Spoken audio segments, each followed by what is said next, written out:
चलो, तुम्ही ऑलरेडी माझे 2 व्हिडिओ बघितले असाल. Introduction of process, basically for foundation people. Now we are going to start the process account. Exactly कसं आपलं प्रोसेस अकाउंट असतं. तरी ॲट द बिगिनिंग मी काय करणार आहे की काही TY BComचे क्वेश्चन मी घेणार आहे. आणि ते BComचे क्वेश्चन याच्यासाठी घेणार की प्रॅक्टिससाठी. मग यू गेट म्हणजे तुम्हाला एक आयडिया मिळाली प्रॅक्टिस म्हणजे प्रोसेस कसं असं ते कळलं की त्यानंतर मग आपण आपल्या नोट्समधले क्वेश्चन घेऊ. ते पण क्वेश्चन आपले ॲक्च्युली ते थोडेफार कमी क्वेश्चन आहेत त्याच्यामध्ये, म्हणून बेस पक्का करण्यासाठी आपण घेतो BComच्या नोट्समधले क्वेश्चन, BComचे क्वेश्चन घेतो. सेम कन्सेप्ट आहे, काहीच प्रॉब्लेम नाही. याच्यामध्ये 3 कन्सेप्ट आहेत. एक पहिला नॉर्मल लॉस, ॲबनॉर्मल गेनवरचे क्वेश्चन आहे, ते आपण अराउंड 4-5 क्वेश्चन घेऊ. त्यानंतर एक सेलचे क्वेश्चन आहे आणि एक स्टॉकचे क्वेश्चन आहे, आणि त्यानंतर इक्विव्हॅलंट प्रोडक्शन. सो अराउंड एक 15 ते 20 क्वेश्चन असतील. इक्विव्हॅलंटचे आपण आपल्या नोट्समधलेच घेणार आहोत. फक्त एक 10-12 क्वेश्चन मी याच्यातले घेईल आणि बाकीचे क्वेश्चन आपल्या CMAच्या नोट्समध्ये कंडक्ट करेल. ठीक आहे.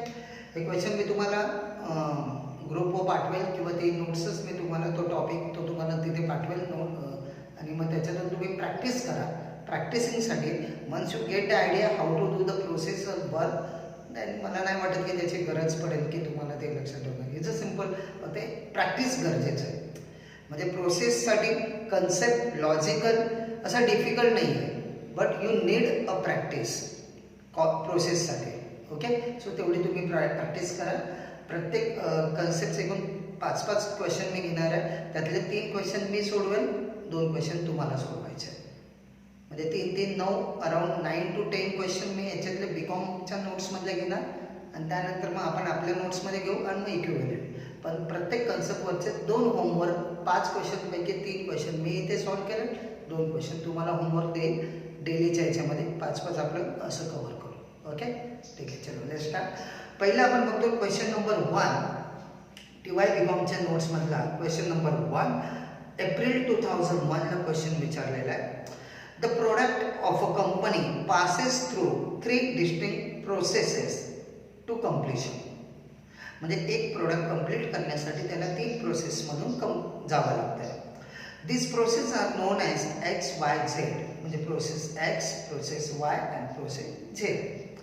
From the past experience, it is ascertained that the wastages is incurred each process as under. म्हणजे प्रत्येक प्रोसेसचं वेस्टेजेस दिलेलं आहे. Please underline the word vestiges and write the normal loss.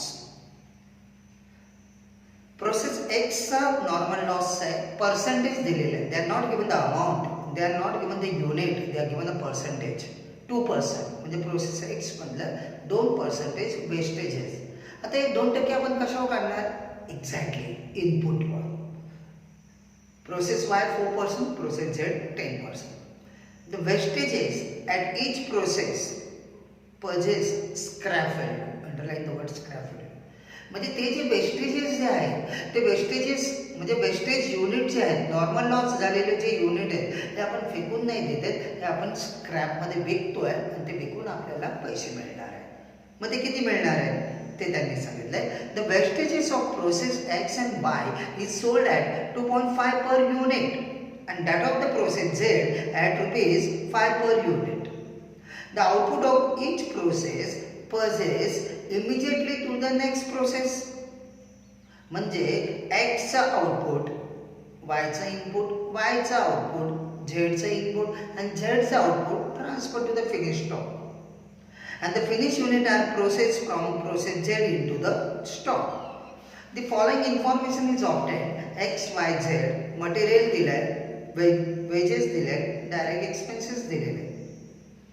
50,000 unit were put in process X at a cost of ₹10 per unit. Underline this sentence. What is this? This is called as a input. वहाँ पे लिखो input. यानी जब हम लोग process में start कर रहे हैं तो प्रोसेस X में at the beginning we are inputting the 50,000 unit in process X at a 10 rupees, at a cost of ₹10 per unit. So this is called as the input. The output of each process is as follows. Process X output है 48,750, point to be noted here, इथे त्यांनी आपल्याला output दिलेलं आहे, तिथे underline तिथे लिहून ठेवा, output is given, output given. Process Y 47,000 unit, process Z 42,000 unit. There is a no stock in work in progress in any process. म्हणजे कोणताही स्टॉक माझा WIP मध्ये नाही आहे. Prepare the process account. आपल्याला प्रोसेस अकाउंट बनवायचे, म्हणजे process X, process Y आणि प्रोसेस Z, 3 प्रोसेस वेगवेगळे अकाउंट बनवायचे. Abnormal gain account. मी ह्या प्रॉब्लेममध्ये abnormal gain, abnormal loss, normal loss, finish stock हे सांगणार नाही, पुढच्या याच्यामध्ये सांगेल. ह्या प्रॉब्लेममध्ये just I am going to only teach you the process account. ठीक आहे, प्रॉब्लेम वाचला, गुड. आता प्रॉब्लेमला सुरुवात कशी करणार, जशी इन्फॉर्मेशन दिली त्या पद्धतीने. At the beginning of the process X, पहिला आपण प्रोसेस X सॉल्व करायचं. प्रोसेस Xच्या बिगिनिंगला इनपुट किती सांगितलं त्यांनी, 50,000 युनिट.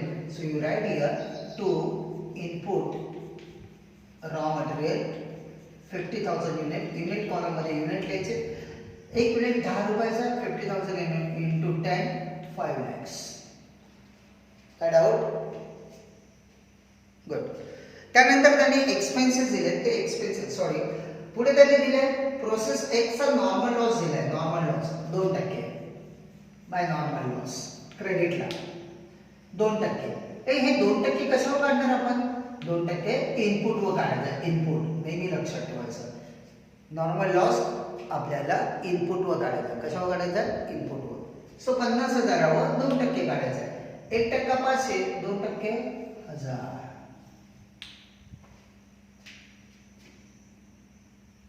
ठीक आहे.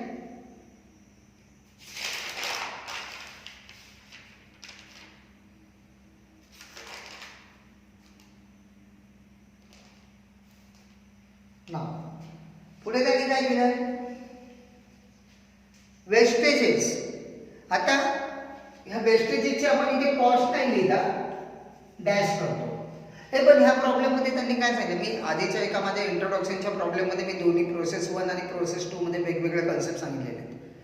नॉर्मल लॉची कधी आपण युनिटची कॉस्ट लिहित नाही, नॉर्मल लॉची युनिटची कॉस्ट लिहित नाही, नॉर्मल लॉच्या युनिटची कॉस्ट लिहित नाही. ठीक आहे. पुढे त्यांनी सांगितलं हे जे नॉर्मल लॉस आहेत ना, हे आपण भंगारमध्ये विकले आणि पैसे आले. एक युनिटमध्ये किती, एक युनिट कितीला विकलाय, 2.5. So 1,000 into 2.5, 2,500. ही स्क्रॅप व्हॅल्यू आहे, लक्षात ठेवायचं. झालं. त्यानंतर पुढे त्या प्रोसेसची कॉस्ट लिहायची. मटेरियल 2,70,000. आता तुम्ही बोलाल सर 2 मटेरियल असू शकते ना, 2 मटेरियल. अरे आपण घरी जेवण बनवतात पण बघा ना, मेन मटेरियल असेल, त्याच्यानंतर बाजूला मसाला वगैरे सगळं असं, तो पण मटेरियलच झाला ना. सो 2 मटेरियल, 2 का 3 मटेरियल पण असू शकतात. 2 wages, 2 direct expenses, 1,37,500. त्यानंतर पुढे त्यांनी सांगितलं आहे, झालं बसवलंच.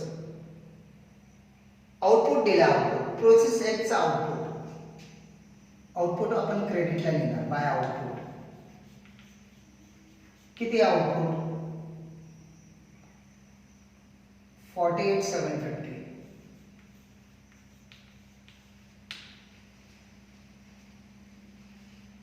पहिला प्रॉब्लेम आहे, व्यवस्थित बघा, लक्ष द्या. ठीक आहे.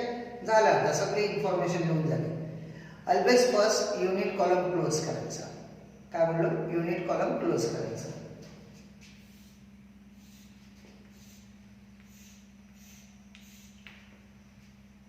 See, every question by in a costing, by you are going to solve every question, you have to apply your logical concept, not a magical. यहाँ पे देखो ना, आपण इनपुट किती केले, 50,000. बघा एकदम सिंपल कन्सेप्ट आहे. आपण इनपुट किती केले, 50,000. आपण इनपुट किती केले, 50,000. आपण इनपुट किती केले, 50,000. वेस्टेज किती आहे, 1,000. लहान मुलगा पण सांगेल मी इनपुट 50 केले, माझे वेस्टेजेस 1000 आहेत. म्हणजे माझा आउटपुट किती आहे? 49,000. माझा आउटपुट किती आहे? 49,000. माझा आउटपुट किती आहे? 49,000. माझा आउटपुट किती आहे? 49,000. यायला पाहिजे, पण किती आले? 48,750. थिंक करा. मी मेकॅनिकली पण शिकवल, पण CMAच्या लेवलला मला मेकॅनिकली जायचं नाहीये. BCom लेवलला मी मेकॅनिकल शिकवतो कधी कधी. माझा आउटपुट किती यायला पाहिजे? मी 50,000 इनपुट केले, 1,000 वेस्टेजेस, म्हणजे 49,000 हे आउटपुट यायला पाहिजे. किती आलंय हो? 48,750. हे दिलंय त्यांनी. किती दिलंय? 48,750. म्हणजे कमी आउटपुट आले. किती कमी आले? 250. म्हणजे 250 माझा लॉस आहे, एक्स्ट्रा लॉस झालाय. मी काय शब्द वापरला? एक्स्ट्रा लॉस झालाय, म्हणजे जास्त लॉस झालाय, म्हणजे अपेक्षापेक्षा जास्त लॉस झालाय. अपेक्षा म्हणजे एक्सपेक्टेड. अपेक्षा एक्सपेक्टेड पेक्षा जास्त लॉस झालाय.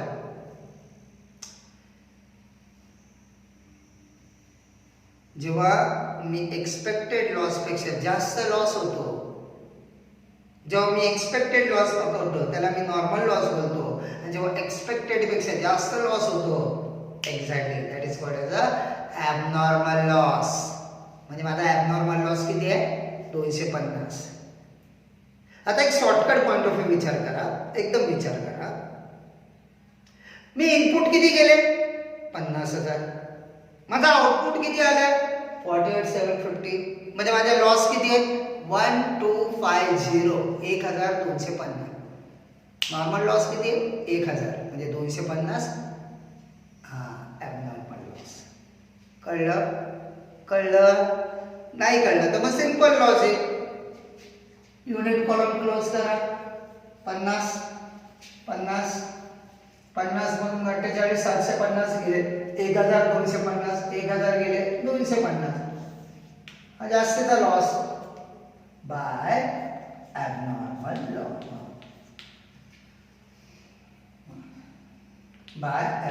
लॉस. Got it? एवढं कळलं? पहिला प्रॉब्लेम सोडवतो, व्यवस्थित केअर करून तो प्रॉब्लेम बघायचा, केअरफुल प्रॉब्लेम बघायचा. मी युनिट कॉलम क्लोज केले, आउटपुट त्यांनी दिलेलं आहे, नॉर्मल लॉस दिलेला आहे. जो डिफरन्स आहे इज अ ॲबनॉर्मल लॉस. कारण लॉजिक बघितलं, मी 50,000 इनपुट केले, 48,750 आउटपुट आहे, म्हणजे 1,250चा loss. Are you agree? Okay. मी नॉर्मल लॉस किती दिलेला आहे? 1,000. म्हणजे 250 अपेक्षेपेक्षा जास्त झालेला लॉस आहे. ओके. नाव काल जेव्हा मी इंट्रोडक्शन विथ एक प्रॉब्लेम एक्सप्लेन केला, त्याच्यामध्येच मी ऑलरेडी सांगितलेलं होतं तुम्हाला, नॉर्मल लॉसची कॉस्ट आपण क्रेडिटला लिहित नाही. नॉर्मल लॉसचे जेवढे युनिट माझे वेस्टेज गेलेले आहेत त्याची कॉस्ट आपण कन्सिडर करत नाही. तुम्ही बोलाल सर हे काय लिहिलंय? मी परत सांगतो, ही त्या युनिटची कॉस्ट नाहीये. ही काय आहे? Scrap value. ही काय आहे? स्क्रॅप व्हॅल्यू आहे. ही काय आहे? स्क्रॅप व्हॅल्यू आहे. मग स्क्रॅप व्हॅल्यू हे आपलं इन्कम आहे, म्हणून ते क्रेडिटला लिहिलंय. आणि ते क्रेडिटला लिहिलंय, जेव्हा मी टोटल करणार तेव्हा त्या डेबिटच्या टोटल मधून ते क्रेडिटचं कमी होणार, म्हणजे तेवढ्या अमाऊंटने आपली कॉस्ट कमी होणार. हा नॉर्मल लॉसचा कन्सेप्ट मी काल सांगितलेला होता.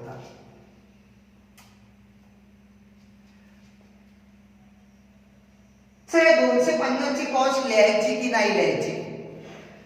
माझे 250 युनिट वेस्टेज गेलेले आहेत.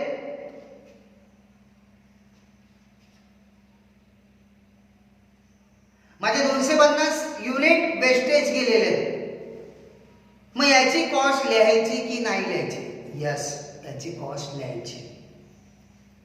आधीच्या सम मध्ये मी तुम्हाला सांगितलेलं, नॉर्मल लॉसची cost bear by output, but abnormal युनिटची कॉस्ट, ॲबनॉर्मल लॉसची cost not bear by output. मग who is bearing this cost? Abnormal loss जेवढा माझा झालेला आहे, ॲबनॉर्मल लॉसचे जेवढे युनिट झालेले आहेत त्या युनिटची जी कॉस्ट आहे, this cost is bear by company. म्हणजे ती कॉस्ट माझ्या कंपनीच्या प्रॉफिट अँड लॉसला डेबिट पडणार. ती कॉस्ट, मी हे लॉजिकल कन्सेप्ट सांगण्याचा प्रयत्न करतो, डोक्यात तुमच्या तो कन्सेप्ट घुसवण्याचा प्रयत्न करतो, समजून घ्या. म्हणजे मला इथे काय करायचं आहे, ॲबनॉर्मल लॉसची कॉस्ट इथे काढायची आहे. का? कारण ते युनिट माझे ॲबनॉर्मल लॉस झालेले आहेत. त्याची कॉस्ट आउटपुट कन्सिडर करणार नाही. ती कॉस्ट मी इथे क्रेडिटला लिहिणार. ॲबनॉर्मल लॉसची कॉस्ट क्रेडिटला लिहिणार. ॲबनॉर्मल लॉसची कॉस्ट क्रेडिटला लिहिणार. ती क्रेडिटला लिहिल्यामुळे डेबिटच्या कॉस्टमधून ती कॉस्ट काय होणार, कमी होणार. हे लॉजिक आहे.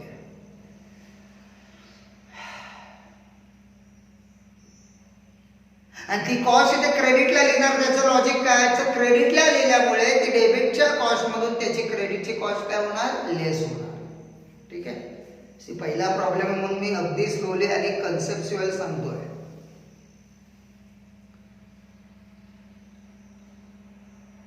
ती क्रेडिटला लिहिल्यामुळे डेबिटच्या कॉस्टमधून क्रेडिटची कॉस्ट, क्रेडिटला लिहिल्यामुळे डेबिटच्या कॉस्टमधून क्रेडिट आपण वजा करणार, म्हणजे आपली कॉस्ट कमी होणार. कारण ते युनिटच गेलेत ना, मग त्याची कॉस्ट सुद्धा गेली. ते युनिट गेले, त्या युनिट बरोबर त्याची कॉस्ट सुद्धा आपण लेस करणार. त्या युनिट गेले, त्या युनिट बरोबर त्याची कॉस्ट सुद्धा लेस करणार. आणि तो युनिट खराब झाला, तो आपला लॉस आहे. आणि म्हणून तो लॉस आपण PL ला डेबिट टाकणार, कॉस्टिंग प्रॉफिट अँड लॉसला डेबिट टाकणार. नेक्स्ट सम मध्ये मी तो एक्सप्लेन करेन. सध्या हे कळलं. सो आता मला इथे काय करायचं आहे, ॲबनॉर्मल लॉसची कॉस्ट काढायची. कशी काढणार, सिंपल. कॉस्ट पर युनिट म्हणजे प्रोसेस वन मध्ये एक युनिट, एका युनिटची कॉस्ट काढायची. मग ती कशी काढणार, एक सिंपल फॉर्म्युला म्हणून सांगतो. त्याचा फॉर्म्युला असा आहे, debit amount minus credit amount divide by debit unit minus credit unit. Formula एकदम सिंपल आहे. Debit amount minus credit amount, debit unit minus credit unit. मग डेबिटची अमाऊंट, ही डेबिटची अमाऊंट आहे, याच्यातून ही क्रेडिटची अमाऊंट वजा करायची. बघा, मेकॅनिकल नका शिकू, लॉजिकल शिका. ही डेबिटची अमाऊंट आहे. आता डेबिटची अमाऊंट म्हणजे तो माझा खर्च आहे. म्हणजे माझा खर्च किती, 5, 2, 7, 1, 8, 4, 12, 1, 13, 13,37,500. ही डेबिटची अमाऊंट. म्हणजे प्रोसेस वन मध्ये मी एवढी कॉस्ट काय केली, इन्कर्ड केली आहे. लेस क्रेडिटची अमाऊंट 2,500. तुम्ही म्हणणार सर ते लेस का केले. अरे बेडांनो, ते 2,500 काय आहे, इन्कम आहे. तेवढ्या अमाऊंटने आपली कॉस्ट काय होणार, कमी होणार, म्हणून लेस केले. Debit unit 50,000. क्रेडिट युनिट, आता क्रेडिट युनिट मध्ये हे युनिट नाही पकडले, फक्त हे नॉर्मल लॉसचे युनिट पकडले 1,000. So 13,37,500 minus 2,500, 13,35,000 divided by 49,000. So he cost आली आणि ही युनिट आली. So 13,35,000 divided by 49,000, the answer is 27.244. ही आली कॉस्ट पर युनिट. ही आली माझी कॉस्ट पर युनिट. ही आली माझी कॉस्ट पर युनिट. म्हणजे प्रोसेस वन मध्ये एक कॉस्ट किती, प्रोसेस वन मध्ये एक युनिट किती रुपयाला पडतो, एवढं रुपये. ओके. आता ॲबनॉर्मल लॉस किती, 250. मग 250 ची कॉस्ट काढायची आहे, 250 युनिटची कॉस्ट काढायची आहे, 250 युनिटची कॉस्ट काढायची आहे. मग मी काय करणार, एक युनिट कितीच आहे 27.244, मग 27.244 ही एका युनिटची कॉस्ट आहे, 27.244 ही एका युनिटची कॉस्ट आहे, 27.244 into 250, the answer is 6810. म्हणजे आपण राऊंड केलं, राऊंड मध्ये केलं, पॉइंट मध्ये येतं तर राऊंड करायचं. आणि नाव टोटल, याची टोटल ऑलरेडी आपण इथे केली आहे, 13,37,500, 13,37,500. त्याच्यामधून हे दोन्ही वजा करा, ही बॅलन्सिंग अमाऊंट आली आणि द बॅलन्सिंग अमाऊंट इज 13,28,190. 13,28,190. आता थोडंसं क्रॉस टॅली करण्यासाठी आपण काय करूया, 13,28,190 डिवाइड बाय 48,750 करा. म्हणजे ही कॉस्ट आहे, ही एवढ्या युनिटची कॉस्ट आहे, ही एवढ्या युनिटची कॉस्ट आहे, ही एवढ्या युनिटची कॉस्ट आहे. याला याने डिवाइड करा, you will get here cost per unit, आणि तुमचा आन्सर हेच असणार. जर सेम आन्सर आलं म्हणजे याचा अर्थ आपला प्रॉब्लेम बरोबर. ठीक आहे.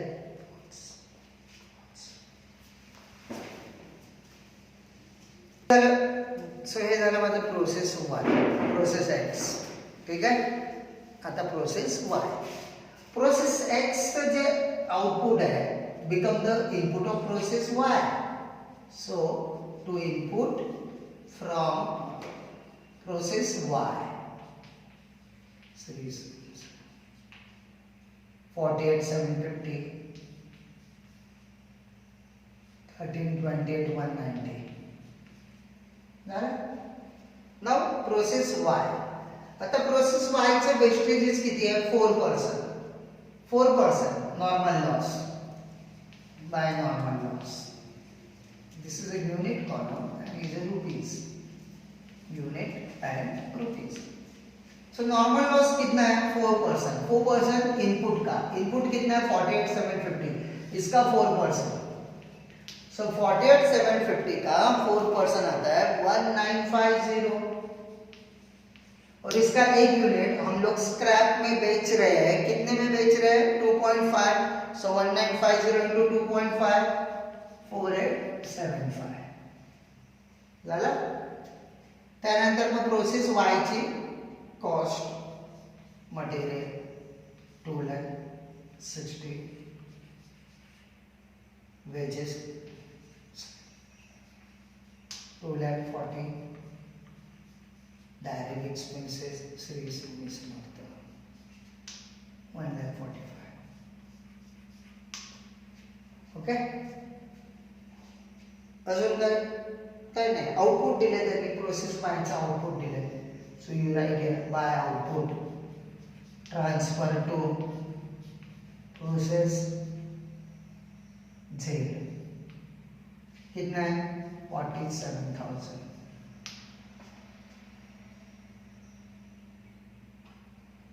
बस हो गया. Now complete. Account close. पहला कौन सा अकाउंट क्लोज करने का, यस यूनिट. अभी यूनिट में यहाँ पे देखो, डेबिट में 48,750, एक क्रेडिट में कितना है 48,950. इसका मतलब क्रेडिट का टोटल ज्यादा है. कितना है क्रेडिट का total 48,950. 48,950 minus 48,750 200. This is a balancing figure. इसको क्या बोलेंगे, इसको बोलेंगे एबनॉर्मल गेन. म्हणजे काय सांगतो मी. प्रोसेस 2 ला आपण किती इनपुट केले 48,750. कितना इनपुट किया बराबर. प्रोसेस वाई में हम लोगों ने कितना इनपुट किया 48,750. प्रोसेस वाई का आउटपुट कितना 47,000 बराबर. इसका मतलब प्रोसेस वाई का लॉस कितना हुआ है 1750. एक्चुअल लॉस यानी एक्चुअल प्रोसेस वाई का लॉस कितना है 1750. एक्चुअल में, और हम लोगों ने एक्सपेक्टेड कितना पकड़ा है, म्हणजे जनरली मी एक्सपेक्टेड किती पकडलेलं 1950 एवढा माझा लॉस होणार, पण ऍक्च्युअल किती झाला 1750 झाला. कसं काय? इनपुट किती गेले 48,750, आउटपुट किती आहे 47,000. म्हणजे ऍक्च्युअल किती झाला माझा लॉस 1750 आणि मी लॉस किती दाखवलाय 1950, म्हणजे 200 लॉस मी जास्त दाखवलाय. प्रत्येकाचा कन्सेप्ट सांगतोय मी तुम्हाला, प्रत्येक कन्सेप्ट तुमच्या डोक्यात टाकतोय. बघा मी आता काय वर्डिंग वापरलं, मी किती दाखवलाय, किती दाखवलाय 1950. कुठे दाखवलाय? क्रेडिटला. काय कळलं? क्रेडिटला. किती जास्त दाखवलं 200. जेवढे जास्त दाखवलेत ना ते रिव्हर्स फिरवणार डेबिटला. म्हणजे ह्या 1950 मध्ये 200 जास्त दाखवलेत ना ते 200 मी ते रिव्हर्स फिरवले क्रेडिटला, डेबिटला. म्हणजे ऑटोमॅटिकली आता इथे किती रेकॉर्ड झाले 1750. लॉजिक चाहिए आपको. इथे किती दाखवले 1950, ऍक्च्युअल किती लॉस झाला 1750. म्हणजे 200 मी जास्त दाखवले. मी परत सांगतो, तुम्हाला कदाचित हे ऐकायला थोडं कठीण वाटेल किंवा हे, पण तुम्ही CMA ला, you are in the professional course, you are giving a professional exam. So तुम्हाला तो लॉजिकच लक्षात पाहिजे. मी मॅकॅनिकली सिंपल दाखवेल. युनिटची टोटल करा, क्रेडिटला आला तर नॉर्मल ॲबनॉर्मल लॉस, डेबिटला आला तर ॲबनॉर्मल गेन. TY बेसला मी हे शिकवतो तिथपर्यंत ओके. क्रेडिटला लॉस आला तर ॲबनॉर्मल लॉस बोला, डेबिटला आला तर abnormal gain. But you should know the logic behind that है. कितना इनपुट किया है 48,750, आउटपुट कितना है 47,000. तो आपका एक्चुअल लॉस कितना है 1750. आपका एक्चुअल लॉस 1750 है, तो आपने 1750 दिखाना चाहिए. आपने कितना दिखाया? आपने दिखाया 1950, यानी आपने 200 ज्यादा दिखाया, यानी आपने 200 ज्यादा क्रेडिट किया है. अबे बात समझ रहा है? 200 ज्यादा क्रेडिट किया है.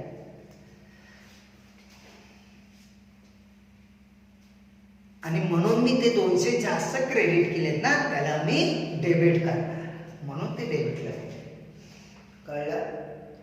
हे नाही कळलं तर मग ते बीकॉमच्या लेवलचं लॉजिक. क्रेडिटला आला तर ॲबनॉर्मल लॉस, डिफरन्स, डेबिटला डिफरन्स आला तर ॲबनॉर्मल गेन. ठीक आहे. जसं मी तुम्हाला सांगितलं, मी ॲबनॉर्मल लॉसची कॉस्ट लिहायची असते, तसं ॲबनॉर्मल गेनची सुद्धा कॉस्ट लिहायची. आता माझा ॲबनॉर्मल गेन किती 200 युनिट, म्हणजे मला 200 युनिटची कॉस्ट इथे लिहायची आहे. कळलं? मग आता ती कशी काढणार? इथे जसं शिकवलं हाच फॉर्म्युला इथे ह्या प्रोसेसला वापरणार. कोणता फॉर्म्युला? कॉस्ट पर युनिट काढायचा आहे. Cost per unit is equal to debit amount minus credit amount. So debit का इतना अमाउंट है, सो डेबिट का अमाउंट कितना है? So your debit amount is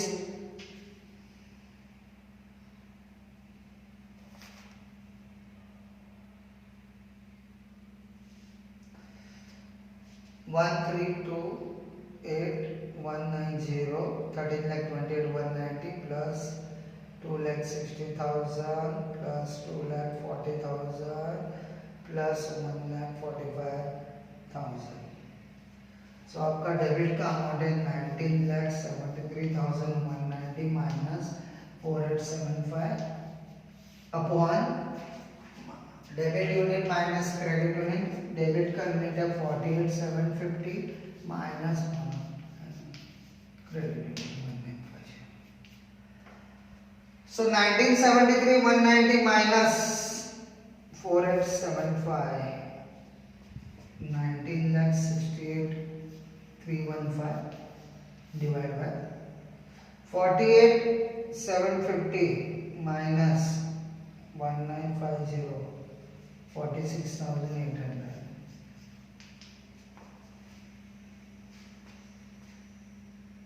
so आपका टोटल आपका अमाउंट आता है पर यूनिट का 42.05. This is your cost per unit. म्हणजेच प्रोसेस वाय मध्ये जेवढे युनिट तयार होणार आहे त्या प्रत्येक युनिटची कॉस्ट आहे 42.05. ठीक आहे. So 200 into 42.05, 200 into 42.05, the answer is 8410.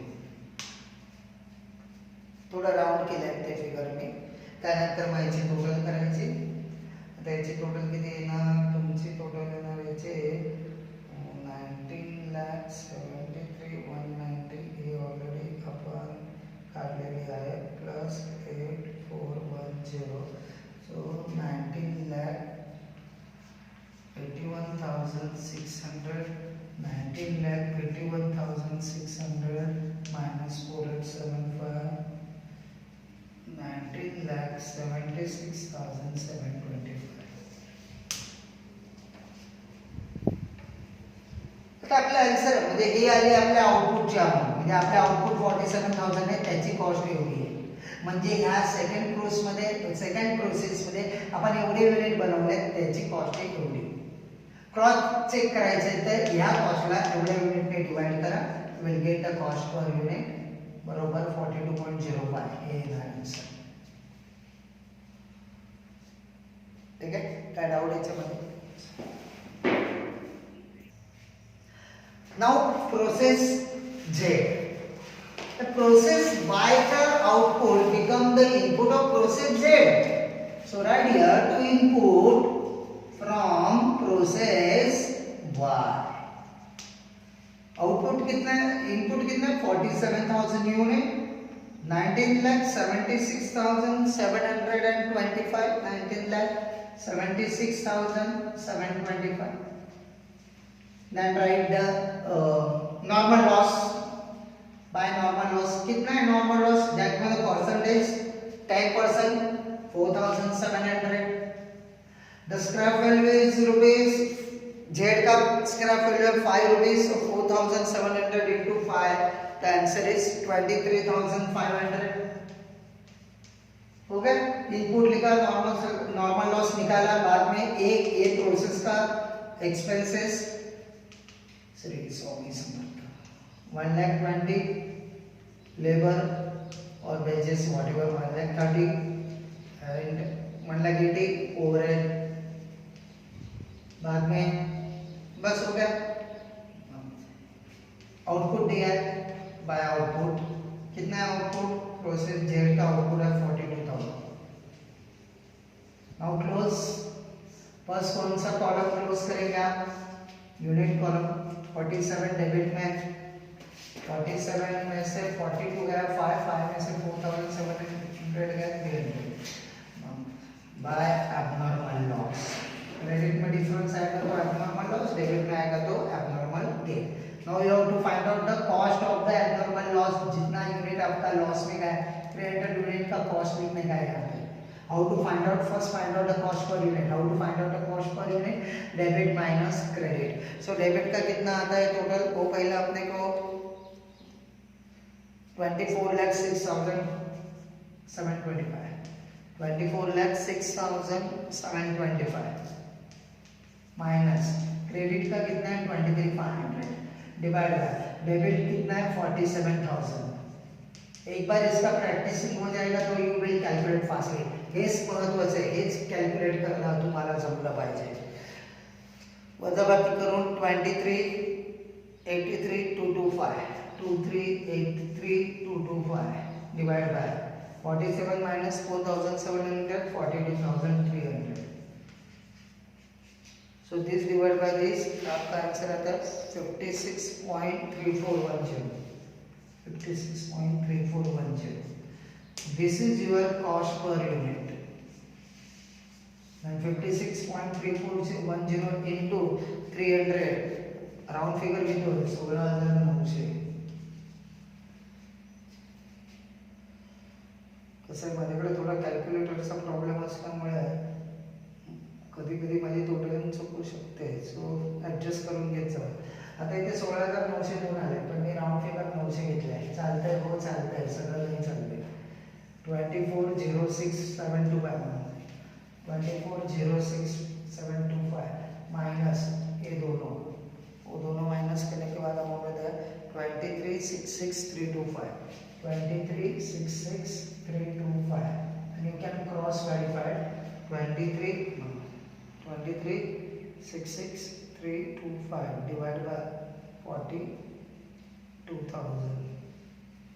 Your answer is 56.3410.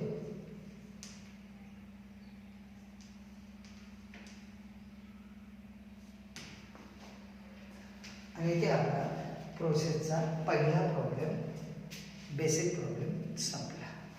ठीक आहे, एकदा दोनदा तीनदा जरा बघा, ट्राय करा. एकदा हा कन्सेप्ट समजला की काही प्रॉब्लेम नाही. मी ह्या टाईपवरचे मी 3 क्वेश्चन घेणार आहे, तो तुम्हाला सोडवायचे. ओके.